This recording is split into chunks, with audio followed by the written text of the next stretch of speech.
Hi friends, welcome to Abbas kitchen. இப்போ நாம சூப்பரான ஒரு ஸ்நாக்ஸ் ரெசிபி பார்க்கலாம்.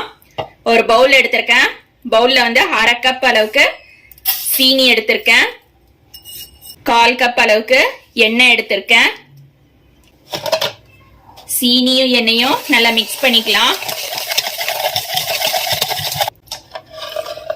1/2 கப் அளவுக்கு பால் எடுத்திருக்கேன். இதுக்கு நீங்க காய்ச்சின பால் காய்ச்சாத பால் எது வேணாலும் எடுத்துக்கலாம். பால் சேர்த்ததுக்கு அப்புறமா பாலும் சீனியும் நல்லா மிக்ஸ் ஆகணும். சீனியும் பாலும் நல்லா மிக்ஸ் பண்ணதுக்கு அப்புறமா அதுல 1 டீஸ்பூன் அளவுக்கு காஃபி பொடி சேர்த்துக்கிறேன். நான் வந்து இந்த காஃபி பவுடர் தான் எடுத்திருக்கேன்.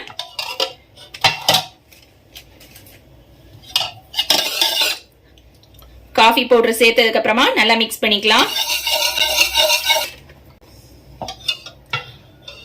2 டேபிள் ஸ்பூன் அளவுக்கு பால் பவுடர் ஆட் பண்ணிக்கலாம்.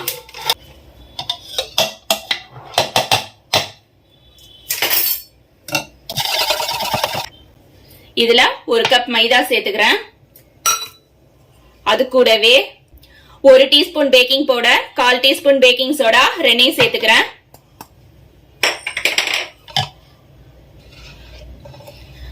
மாவு சேர்த்ததுக்கு அப்புறமா மெதுவா தான் மிக்ஸ் பண்ணணும், வேகமா பண்ணக்கூடாது.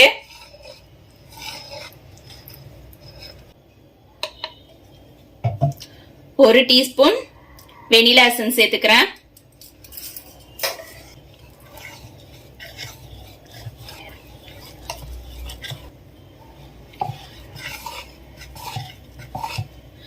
மாவு போட்டு சேர்த்ததுக்கு அப்புறம் இந்த மாதிரி கொஞ்சம் கெட்டியா இருக்கு அப்படின்னா எக்ஸ்ட்ரா 1 டீஸ்பூன் அளவுக்கு பால் சேர்த்துக்கலாம்.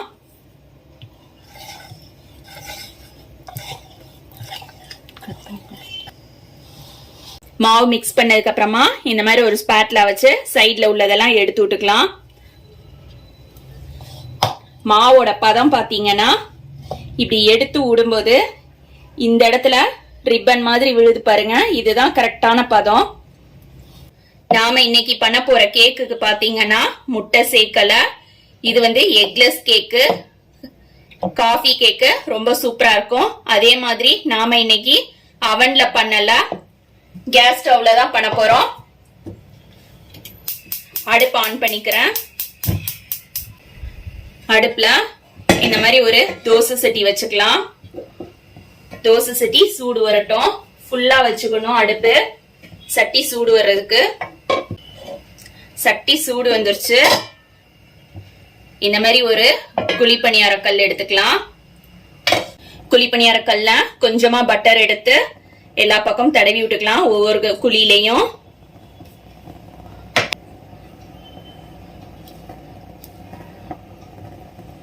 மாவு இந்த மாதிரி ஒரு ஸ்பூன் வச்சு எடுத்து ஒரு குழியிலையும் ஊத்திக்கலாம்.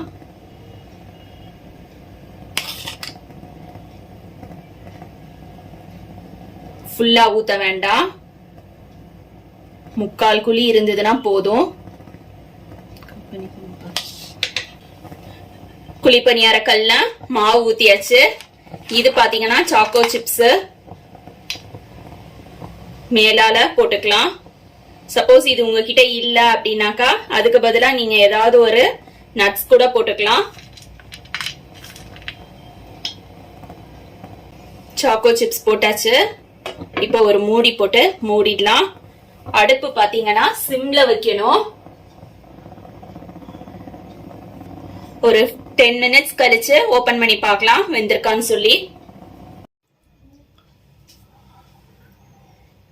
கேக் ரெடி ஆயிடுச்சான்னு பார்க்கலாம்.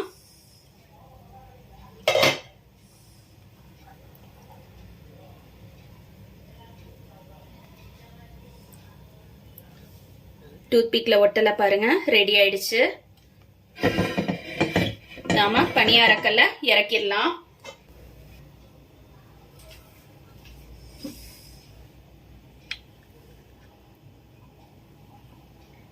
கேக் பாருங்க சூடா இருக்கு, கொஞ்சம் ஆறட்டும். நம்ம எடுத்து ஒரு பிளேட்டுக்கு மாத்திடலாம். இப்ப நம்மளோட குழிப்பணியார கேக் வந்து ரெடி ஆயிடுச்சு. இதை பிச்சு காட்டுறேன் பாருங்க. எவ்வளோ சாஃப்டா இருக்கு பாருங்க. இதே மாதிரி நீங்களும் உங்க வீட்ல குழிப்பணியார கல் வச்சு ஈஸியா வீட்ல இருக்கிற பொருளை வச்சு சிம்பிளா செஞ்சு பாருங்க. சூப்பரா இருக்கும் இந்த கேக்கு. பசங்க ரொம்ப விரும்பி சாப்பிடுவாங்க. தேங்க்ஸ் ஃபார் வாட்சிங்.